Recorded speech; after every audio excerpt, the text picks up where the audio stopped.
Hello guys, ഗോവയിൽ പോയി site സീയിങ്ങിനായി ഇറങ്ങിയ ആദ്യമായി ഞങ്ങൾ എത്തിപ്പെട്ടത് അഗോഡ ഫോർട്ടിലാണ്. അഗോഡ ഫോർട്ടിലേക്ക് എൻട്രി ചെയ്യുവാനായി ഒരാൾക്ക് 25 രൂപയുടെ ടിക്കറ്റാണ് നമ്മൾ എടുക്കേണ്ടത്. ശേഷം 2 സ്ഥലങ്ങളിലായി ടിക്കറ്റ് ചെക്ക് ചെയ്തതിന് ശേഷമാണ് നമ്മളെ ഫോർട്ടിൻ്റെ ഉള്ളിലേക്ക് കടത്തിവിടുന്നത്. അങ്ങനെ ഫോർട്ടിലേക്ക് പ്രവേശിച്ച് ഞങ്ങൾ കണ്ട മനോഹരമായ കുറച്ച് കാഴ്ചകളിലേക്ക് പോകാം.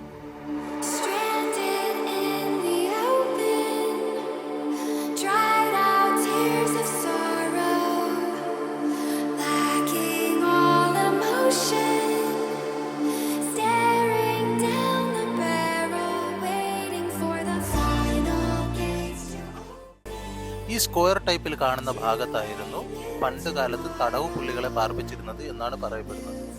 കാണുന്നത് പോലെയല്ല, നല്ല ആഴമുണ്ട് ഇതിൻ്റെ അകത്ത് കേട്ടോ.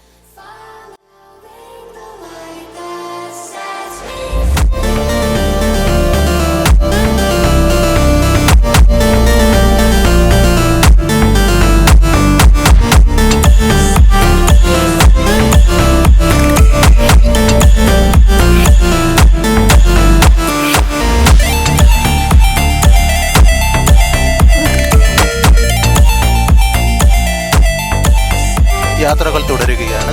ബാക്കി വിശേഷങ്ങളുമായി അടുത്ത വീഡിയോയിൽ കാണാം.